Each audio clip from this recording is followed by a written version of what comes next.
I exposed my golden child brother for cheating, and my parents turned on me. He retaliated by stalking me and bugging my apartment. I took him to court, won a restraining order, and cut off my entire family. It nearly broke me, but I rebuilt my life, and now I'm finally free. I, 27, have spent most of my life in the shadow of my older brother, Daniel, 30. Growing up, it was always about him. His soccer games, his grades, his girlfriends, his future. He was the golden child, the pride of our family. My parents made it abundantly clear, though never directly, that Daniel could do no wrong. Meanwhile, I could win writing contests, ace all my classes, graduate with honors. And still, the praise felt like an afterthought. Daniel was charismatic, charming, the type of person who walks into a room and owns it. I was quiet, bookish, a little awkward. I never resented him for being that way. I just wanted to be acknowledged too. But in my parents' eyes, Daniel was destined for greatness. I was the responsible one, the one they didn't have to worry about. Which basically meant I was invisible unless they needed something. The favoritism became more blatant as we got older. When Daniel flunked out of college after 3 semesters of partying, they covered for him. College isn't for everyone, my dad said. He'll find his path. When I got into a prestigious grad program on scholarship, their response was, "That's nice, honey. Just don't overwork yourself." Daniel eventually started working for my dad's real estate business, where he barely showed up but still collected a paycheck. Meanwhile, I was working 2 jobs and finishing school, and still got comments like, "Maybe if you were more like your brother, you'd be happier." Fast forward to now. I have a solid job in marketing, live in a modest apartment, and have a long-term boyfriend, Alex, 28M, who's been my rock. Daniel, however, is married to Sarah, 28F, a genuinely sweet woman who doesn't deserve what's coming. Because here's the thing, Daniel is cheating on her. Repeatedly. And I found out by accident. 2 months ago, I went to pick up a folder for my dad at his office. Daniel had left his work laptop open. Normally, I wouldn't snoop, but I noticed he was logged into Instagram and had a bunch of DMs open. Curiosity got the best of me. What I saw made my stomach turn. Dozens of flirty, explicit messages with women, some of them recent, some dating back months. He was sending them money, promising them things, meeting up when Sarah was away. One girl even sent a picture of them together in Daniel and Sarah's bedroom. I was sick, disgusted, torn. I printed a few of the messages and photos and took them with me, unsure what to do. I couldn't tell Sarah. I barely knew her. But keeping this secret felt like being complicit. So I confronted Daniel. That confrontation changed everything. He didn't deny it. In fact, he laughed. Said it was just fun, that Sarah would never find out, and that I needed to mind my own business.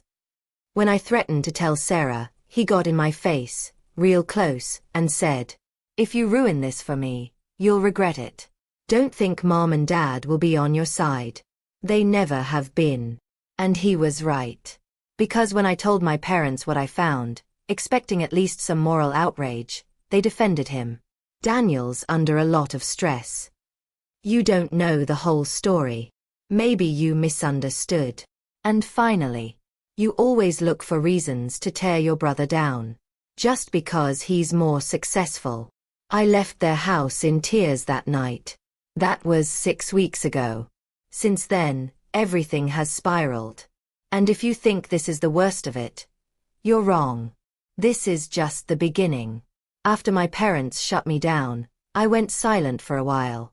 I didn't talk to Daniel, barely spoke to Mom and Dad, and I wrestled with this growing weight in my chest. I'd always known they preferred him, but to watch them actively excuse cheating, and blame me for causing drama, made it feel like something inside me broke.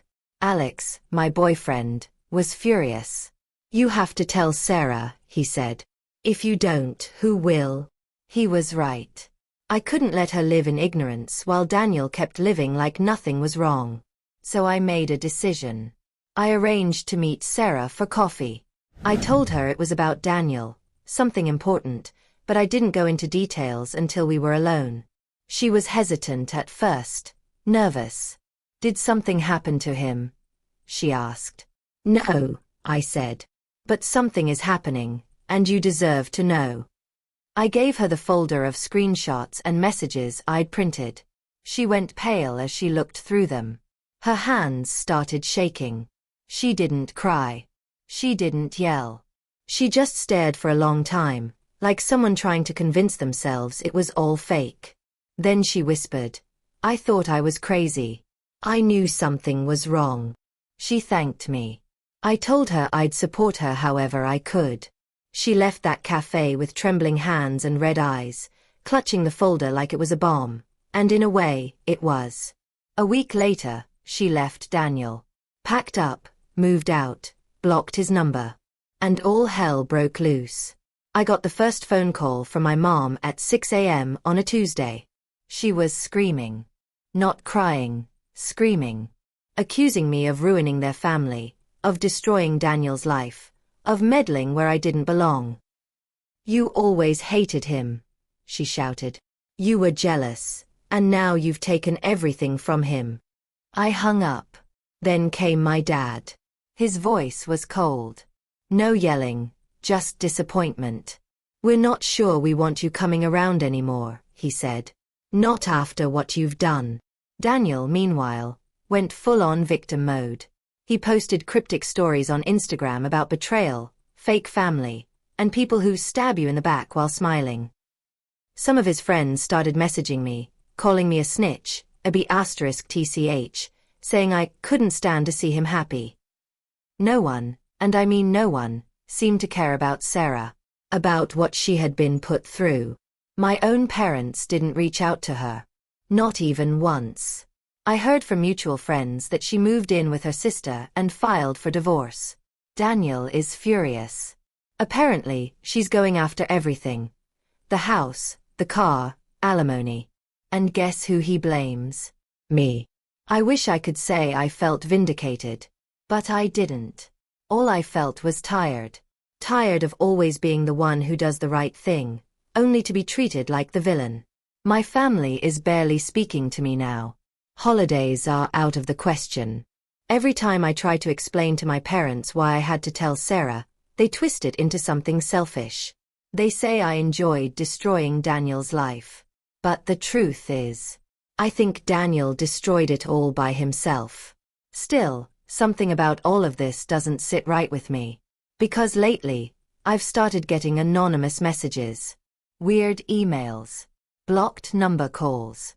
And then, last week, I found something under my car's windshield wiper. A photo of me and Alex, taken from across the street.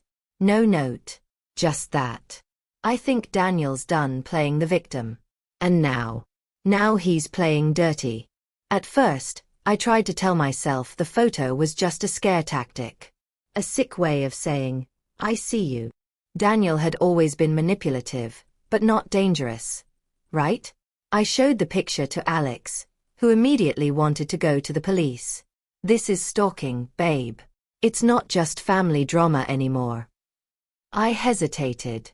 The last thing I wanted was to escalate this. Deep down, I hoped it was a bluff, a way for Daniel to blow off steam, to make me paranoid without actually doing anything.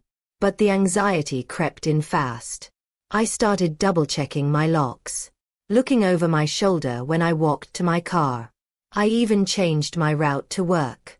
Then came the package. It arrived 3 days later. No return address. Just a plain brown envelope slid under my apartment door. Inside were copies of some old journal entries, things I wrote when I was a teenager, when I was depressed and angry and felt invisible. I had no idea how he even got them.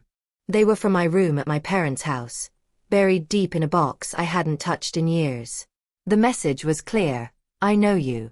I know where to hurt you. That night, I couldn't sleep.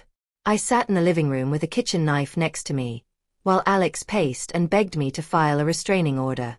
The thing is, the law can be weird when it comes to stuff like this. A photo, a weird package, it's creepy, but not illegal unless there's a direct threat. The police told me they'd make a note of it, but unless something physical happened, their hands were tied. That was when I realized I needed proof. Real proof. So I started documenting everything. Screenshots. Voice recordings. Photos. I even set up a camera in my car facing the windshield, just in case another gift appeared. I didn't want to just protect myself. I wanted to make sure that if Daniel crossed a line, I'd have everything ready to burn him to the ground. In the meantime, the rest of my family stayed silent. Mom and Dad didn't call. My aunt, one of the few people who ever treated me with kindness, texted once. Maybe just apologize and let it go.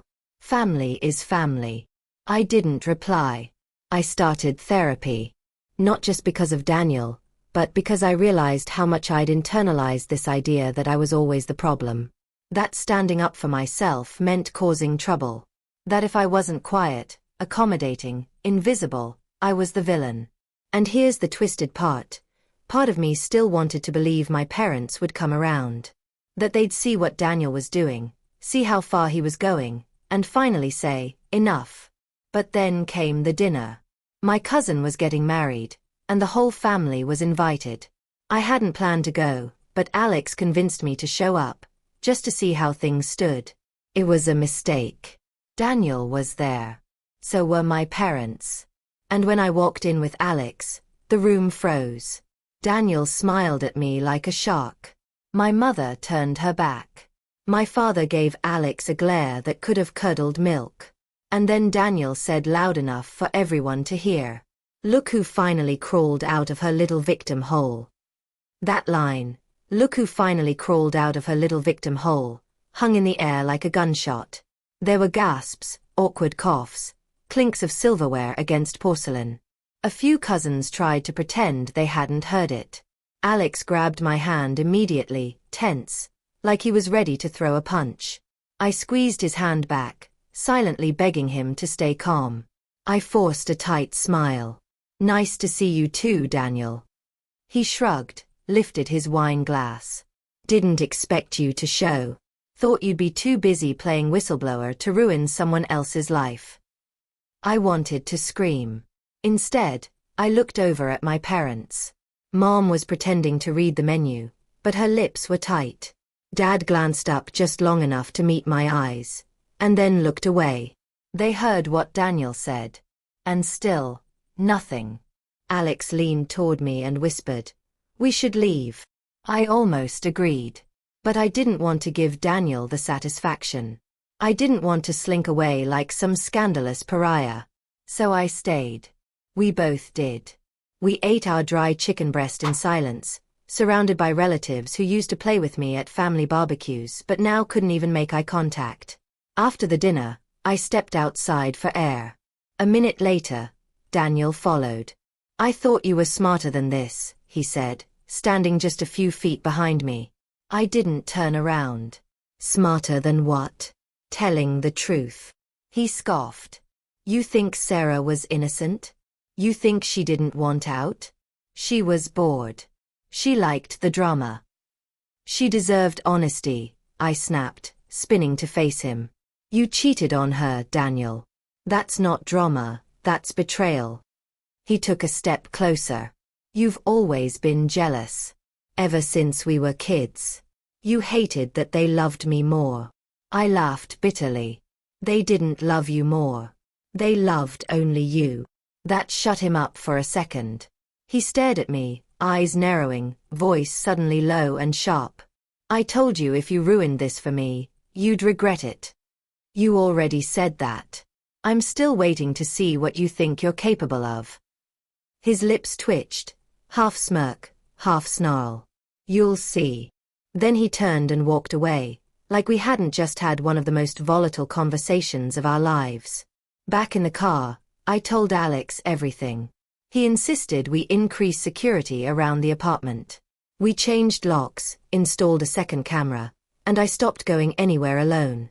I didn't hear from Daniel again for a couple of weeks. But just when I started to think maybe it was over, another message came. This time, it was a video. Sent anonymously. And it showed me, from across the street, arguing with Alex in our apartment. inside our living room. With audio. That's when I realized this wasn't paranoia. Daniel had bugged my apartment. The second I saw the video, my blood turned to ice. It was taken from a high angle, like from a tree or a rooftop across the street. The resolution was shaky, but clear enough. You could see me and Alex through the window, arguing about whether we should go to the police again. The scariest part? There was audio. Crystal clear. It meant there was either a parabolic mic, or something inside the apartment. I felt sick. Violated. Like my skin didn't fit. Alex immediately called the police, and this time, they took it more seriously. When we told them we suspected it was my brother, they asked for any prior documentation. I gave them everything. The photo under the wiper, the journal copies, screenshots of creepy messages, and now the video. They sent someone out to sweep the apartment. And they found it. A small, nearly invisible mic and camera device lodged inside a smoke detector. One of those cheap ones we'd bought ourselves and never thought twice about. Whoever installed it knew what they were doing. I knew exactly who it was. We filed a restraining order the same day. It's still pending, but at least the wheels were turning. The police couldn't directly link it to Daniel yet. It was an anonymous sender, but given the history and escalation, the officer said it was highly suspicious. Meanwhile, my parents? Silent. I sent my mom a message. Daniel bugged our apartment. The police are involved. This is serious. She left it on read. Later that day, she finally responded with, "This is getting out of hand. You need to stop. I need to stop." That night, Alex sat me down and said something I didn't expect. We should move. At first, I resisted. He wins if we run. But Alex looked at me, tired and worn out. No. He wins if we let this ruin us. I don't care where we go. I just want you safe. It took a few days to convince myself. But the truth was, he was right. Daniel had crossed a line I never thought anyone in my family would even approach. And my parents. Their silence said everything. So we made a plan. We didn't tell anyone. Not even our closest friends. We found a new apartment in a different part of the city, changed our numbers, updated passwords, and hired someone to fully secure the place. But before we left, I decided to confront my parents, one last time. I went to their house alone. Knocked. My dad answered, looking surprised. "I'm moving," I told him. "Because your son made it unsafe for me to live in my own home." He didn't say a word. Just stared. I continued. "And you? You've chosen to protect him over and over. But just know when this goes to court, when the truth comes out, I won't protect him. Or you." That got a reaction. My mom appeared in the hallway and said, "You're blowing everything out of proportion. You always have." I shook my head. "No. I just stopped pretending it wasn't real." Then I walked away. And I haven't seen them since. Moving gave me a strange sense of closure, like I was finally severing the invisible leash my family had kept on me my whole life. The new apartment was smaller, quieter, tucked away in a part of town where no one knew us. For the first time in months, I could breathe. Alex and I settled in slowly. We kept the curtains drawn. Bought blackout film for the windows. Installed a real security system. Not just cameras, but sensors and smart locks. I also started therapy twice a week instead of once. I needed it. The paranoia hadn't gone away completely.